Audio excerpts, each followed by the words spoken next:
In Indonesia case, yes, it gives a lot of support, like Opportunity International. They currently have 5 partners in Indonesia, and they give a lot of technical assistance, also grant, and a lot of things. Also with Kiva, they have a partners in Bali, also in Bogor, and they currently exploring the new one in Jakarta. So I think yes, they contribute positively to the sector, and we also would like to invite other investors as possible to come. And by the way, I would like to invite you all. We have our second Indonesia Microfinance Conference by end of this year. And I spoke to some of my friends here. We'll be happy to have all of you there, so you can meet with our member, the microfinance institution, talk directly to them, and if you're willing, give the money. So, thank you. Anyone else? These technology in the Philippines, Kiva has a presence. They have 5 institutions, partner institutions as well. If you are talking about impact, definitely there would be an impact to the clients that are and the MFIs that are clients of Kiva. But in terms of outreach, 5 out of like 500 MFIs. They still have a long way to go, but in terms of clients, the loans that Kiva gives to Kiva gives to the MFIs, which in turn goes to the clients, that would have an impact. Okay. In China, considering there are huge market for microfinance, a lot of international microfinance investment vehicles already step into the market, such as Axiom International, Microcredit, Hasbank, Aglada Bank in Cambodia. They all have a plan to set up their branch or invest on microfinance in China.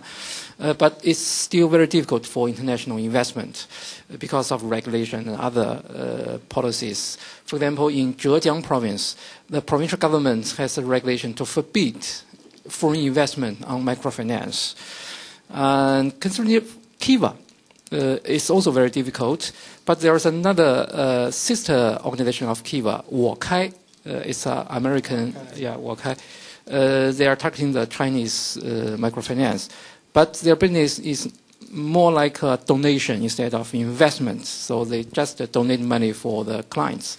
But the good thing is a lot of smart Chinese people learn from Kiva and Wokai and already opened a lot of P2P platform in China. Because, in China, MFIs, especially those NGO MFIs, cannot mobilize savings. So they try to find this way, this P2P lending platform, as a kind of channel to mobilize investment from individuals. So it's a P2P lending, not deficit collection. So it's to avoid the legal problems. So at least 5 Kiva-style platform already set up in China, and the largest already mobilized more than 2 million RMB. Yeah.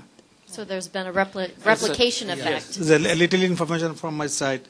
I met Mr. Porimol Shah, the Kiva chairman, during 2007 Global Network Summit. He had a wonderful presentation over there, So he had a lot of interest in Bangladesh microcredit.